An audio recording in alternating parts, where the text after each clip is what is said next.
Ο Άρχοντας Δαχτυλιδιών αντικειμενικά είναι η καλύτερη τριλογία. Και αυτές είναι οι φιγούρες που αγόρασα. Η αλήθεια είναι ότι πήρα αρκετούτσικες. Ξεκινάμε με τον Γκάνταλφ πάνω στον Γκουαϊχίρ. Είναι αρκετά βαρύ και είναι πολύ ποιοτικό. Βλέπετε και πώς είναι στριγμένος πάνω στο πουλί. Μετά πάμε σε ένα κανονικό φάνκο, στον Φρόντο. Και αυτό είναι ένα απλό γλυκό φάνκο, αλλά κρατάει και ένα σπαθί που είναι πολύ ωραίο. Αυτό εδώ πέρα είναι ένα από τα αγαπημένα μου. Είναι ο Τρίμπερτ με τον Μέρι και τον Πίπιν. Η σκηνή που μεταφέρονται πάνω στο δέντρο μου έχει μείνει από μικρό παιδί. Μετά πάμε στον Λέγκολας. Εντάξει, και αυτό είναι πάρα πολύ καλό. Κρατάει το τόξο του και σαν φιγούρα είναι κορυφή. Ο Γκίμλι πάντως είναι από τους αγαπημένους μου. Κρατάει 2 τσεκούρια και έχει πάρα πολύ λεπτομέρεια. Αυτό είναι ο Άραγκορν και να πω και του τραβού το δίκιο, ενώ είναι ο αγαπημένος μου χαρακτήρας, αυτό το φάνκο δεν είναι κάτι το ιδιαίτερο. Συλλογή Lord of the Rings χωρίς τον Gollum δεν γίνεται.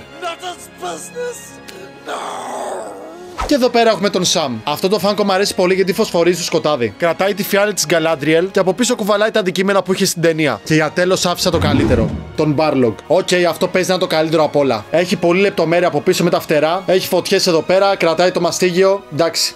Σίγουρα άξιζε τα 30 ευρώ. Αν και το έδειξα και στην αρχή, έχουμε και ένα δαχτυλίδι. Γιατί όχι. Αυτή είναι η συλλογή μου με τα Lord of the Rings Funko Pop και θα ήθελα να μου γράψει από κάτω το αν υπάρχει καλύτερη τριλογία από το Lord of the Rings. Γιατί κατά τη γνώμη μου δεν υπάρχει. Και μην ξεχάσετε ένα like και ένα follow, καθώς βοηθάει πολύ το κανάλι.